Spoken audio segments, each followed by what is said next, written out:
नमस्कार, मैं हूं नारायण शर्मा और आप देख रहे हैं AINS न्यूज 24 चैनल। अब खबरें विस्तार से।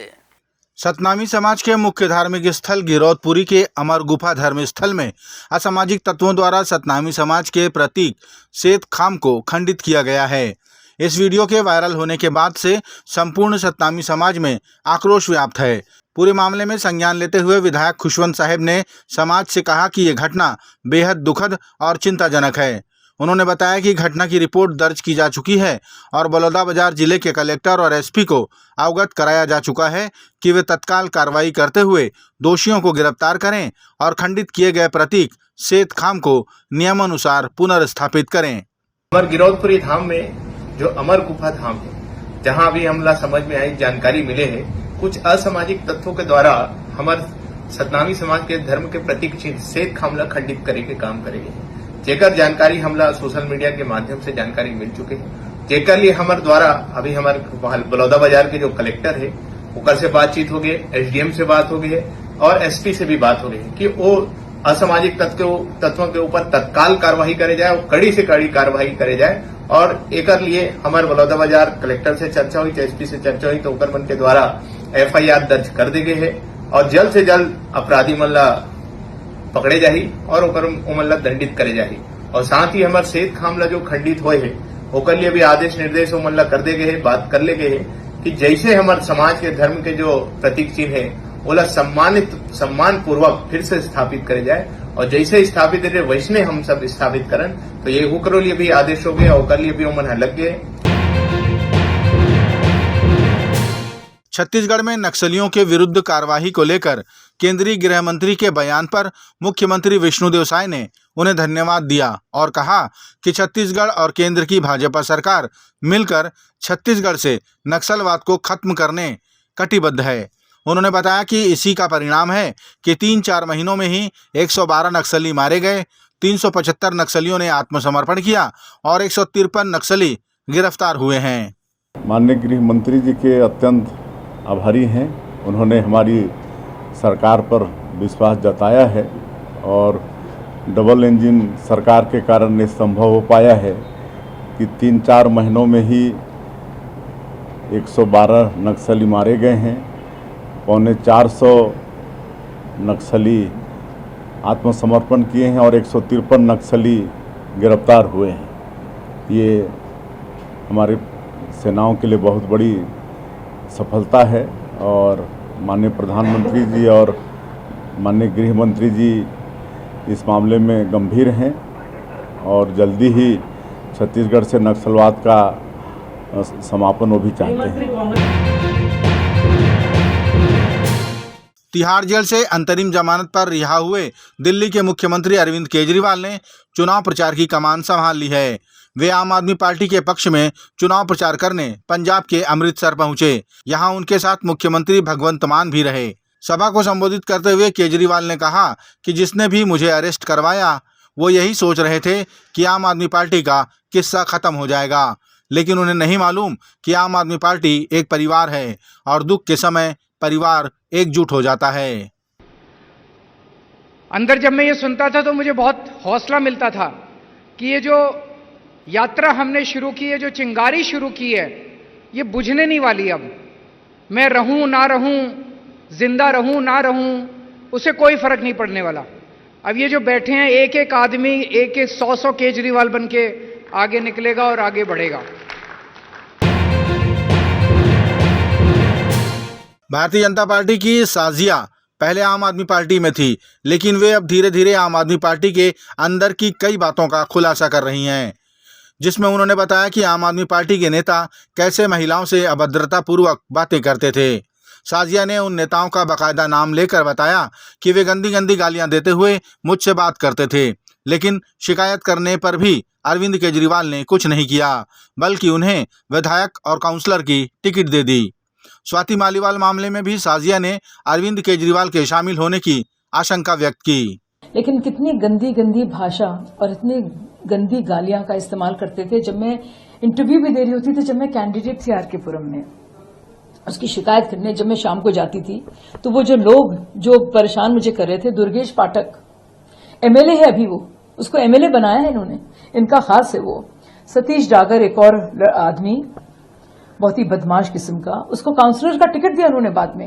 ये दो लोग जो गंदी गालियां बकते थे और इतने खराब शब्दों का इस्तेमाल करते थे जो मैं कह नहीं सकती अपने बारे में, किसी भी महिला के बारे में। आप यकीन नहीं करेंगी कि इसकी शिकायत करने जब मैं गई केजरीवाल के पास, तो मैं देखती हूं कि मनीष सिसोदिया के कमरे में, क्योंकि ये सुबह की बात थी जब हुआ था पूरा वाकया, मैं शाम को गई थी कैंपेनिंग के बाद देर रात, ये दोनों लोग दुर्गेश और सतीश डागर बाकायदा मनीष सिसोदिया के साथ बैठे हुए थे। मुझे तो ताज्जुब हुआ, मैं हैरत में थी। फिर मैं अंदर गई और मुझे अरविंद ने कहा कि मैंने अरविंद से कहा क्यों ये आपको पता है इन्होंने क्या बदतमीजी की है? इतने लोग थे वहां मौजूद। तो अरविंद बोले मनीष से बात करो, मैं तो नहीं जानता। आप सोचिए मेरा दिल उस दिन टूट गया था पूरी तरह से, और मैं समझ गई थी ये लोग क्या हैं। दुनिया सोचती थी कि मैं बहुत ही स्ट्रांग लीडर हूं, मैं हिम्मत करके बात करती थी, लेकिन अंदर अंदर मेरा दिल टूट गया था और मुझे बस बर्दाश्त करना पड़ रहा था। तब भी मुझे लगता था कि अरविंद ऐसे नहीं होंगे, लेकिन पता चल गया कि अरविंद भी ऐसी हैं। सब मिले हुए हैं एक दूसरे के साथ। विभव ने भी जो किया है स्वाति के साथ, वो अरविंद केजरीवाल की मर्जी के बगैर नहीं कर सकता। स्वाति ने खुद कहा है कि मुझे पिटवाया गया है, तो वाकई में ये केजरीवाल के कहने पर ही ऐसा हुआ है। भारतीय जनता पार्टी की राधिका खेड़ा ने प्रियंका गांधी को एक्टर कहते हुए उन पर तंज कसा और कहा कि जब उत्तर प्रदेश में कांग्रेस की कमान प्रियंका गांधी संभाल रही थी तो वो समय कांग्रेस के लिए सबसे बुरा था। राधिका खेड़ा ने प्रियंका गांधी के कथन लड़की हूं लड़ सकती हूं पर भी प्रहार करते हुए कहा कि वे लड़कियों को आगे लाने की बात करती हैं, लेकिन उन्हीं की पार्टी में लड़कियों पर अत्याचार सबसे अधिक होता है, जिसका जीता जागता उदाहरण मैं खुद हूं। राधिका ने अमेठी और रायबरेली को लेकर भी ढेर सारी बातें कही। कांग्रेस का सबसे बुरा समय अगर उत्तर प्रदेश ने देखा है तो बतौर जब वो महासचिव थी उनके अंडर देखा। लड़की हूं लड़ सकती हूं कि हाँ बड़े बड़े डायलॉग देती है, लेकिन उनकी लड़ाई खुद की पार्टी की लड़कियों से, उसका जीता जागता उदाहरण मैं हूं।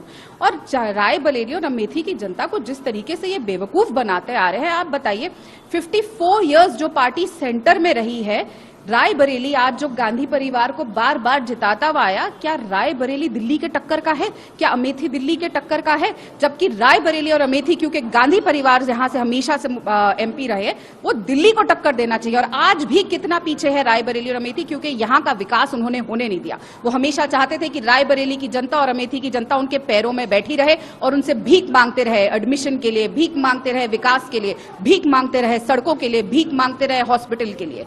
लेकिन लगातार सबसे ज्यादा अन्याय और सबसे ज्यादा सोतेलापन अगर गांधी परिवार और कांग्रेस पार्टी ने किया है तो वो रायबरेली और अमेठी के साथ किया है। अमेठी ने तो जवाब दे दिया, जिसके चलते राहुल गांधी भगोड़े बन गए और अब उसी भगोड़े को दोबारा भगाने का काम रायबरेली करेगी और उत्तर प्रदेश से अब की बार गांधी परिवार साफ हो जाएगा और कांग्रेस पार्टी साफ हो जाएगी, क्योंकि जनता ने यहां पे देख लिया है और विश्वास उनको सिर्फ मोदी जी की गारंटी में है। भारत के रक्षा मंत्री राजनाथ सिंह ने साफ किया कि उनकी सरकार समान नागरिक संहिता लागू करेगी।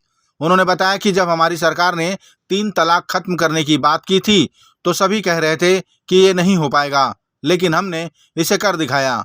उन्होंने कहा कि भारतीय जनता पार्टी कभी किसी धर्म के खिलाफ कार्य नहीं करती। उन्होंने समाजवादी पार्टी और कांग्रेस द्वारा भाजपा पर आरोप लगाने को लेकर भी इन्हें खत्म होती पार्टी कहा। लोग ये कहते थे दूसरे धर्म के मामलों में आप हस्तक्षेप करने वाले क्यों होते हैं? बहनों भाइयों, सरकार रहे या भाड़ में जाए, चाहे हिंदू हो, मुसलमान हो, यहूदी हो, ईसाई हो, उसकी मां बहन बेटी वो हमारी भी मां बहन बेटी है। जिसके ऊपर कोई जुल्म अत्याचार होगा तो हम उसके साथ खड़े होंगे। इसको धर्म के साथ जोड़कर नहीं देखा जाना चाहिए।